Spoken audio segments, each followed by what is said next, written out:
కనపడతాడేమో లే సూటు గిట్టు వేసుకుని అంటే అప్పుడు కూడా భారంతోటో మానసికంగా ఆ ఒక దీనితోటో ఆ సంఘర్షణతోటో ముఖంలో ఆ హెవీనెస్ తోటో జీవితంలో ఏదో పోగొట్టుకుని ఏదో సాధించాలని ఏదో అనుకోవాలని ఏదో రకంగా అయిపోయింది ఇట్లా ఈ పరిస్థితుల్లో అన్న మీమాంసలో నలిగిపోతాం. ఆ నలిగిపోవడం అనేది ఫిజికల్గా and appearance wise performance wise చూపించగలిగాడంటే అది హ్యాట్స్ ఆఫ్ నాగ్. మీరు అన్నట్లుగా ఇది మీకు డిఫరెంట్ ఇంకో కోణం నుంచి మీకు హొరైజన్ మీకు ఓపెన్ అయ్యింది, ఇంకో డోర్ ఓపెన్ అయ్యింది. తద్వారా బోల్డ్ అండ్ ఫెంటాస్టిక్ క్యారెక్టర్స్ వస్తాయి. అండ్ మీరు అనుకున్నది ఉంటుంది, మీ లాంజివిటీ ఇంకా పెరుగుతుంది అనుకుంటున్నాను. మీ దోవలో నేను కూడా మీకు సమంగా నేను వచ్చేస్తాను నేను అనుకుంటున్నాను.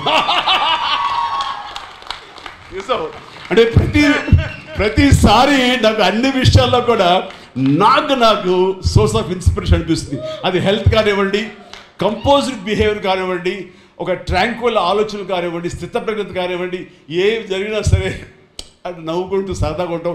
ఇవన్నీ చూస్తుంటే నాకు ఎంత ప్రశాంతంగా ఉంటాడు, ఎంత మానసికంగా ఉంటుందని.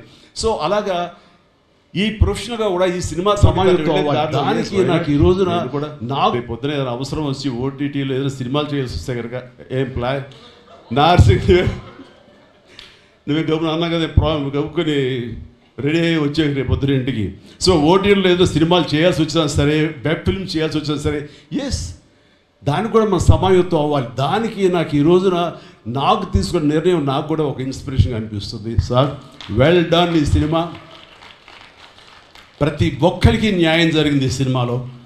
అండ్ నా డైలాగ్ నువ్వు అనేస్తావు నాకు ఇందాక నేషనల్ క్రష్, నా క్రష్ కూడా. అందుకని నేను ఆ మాట అనను కానీ అనుకుంటాను అంతే, పైగా మాత్రం నేను అనను. సరే అమ్మా, ఫెంటాస్టిక్ అమ్మా నువ్వు. అండ్ ఇప్పుడు కదా తన ఫస్ట్ సినిమా హీరోయిన్గా వచ్చినప్పుడు ఆ సినిమాకి ఇలాగే నేను గెస్ట్గా వచ్చాను. ఆ రోజు నుంచి తనని అబ్జర్వ్ చేస్తుంటే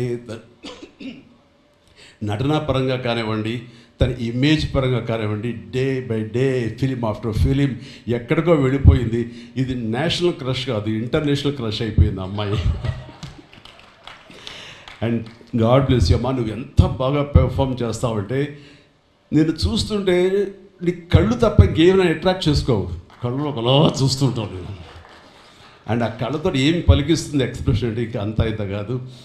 అండ్ ఈ సినిమాలో ఎంత నిడివి ఉంది, ఎంత లెంగ్త్ ఉంది క్యారెక్టర్ అనే దానికంటే ఎంత ఇంటెన్సిటీ ఉంది అంటే అందులో మాత్రం చూపించగలిగింది ప్రతిదీ. ముఖ్యంగా బిడ్డను హోల్డ్ చేసినప్పుడు ఆవిడ ఒక కన్న తల్లిలాగా, ఒక అమాయకంగా ఒక ప్రియుడిని మోసపోయినప్పుడు వాడి వల్ల ఎక్కేసినప్పుడు నాకు చూడాలందులో సౌందర్యం ఎవరో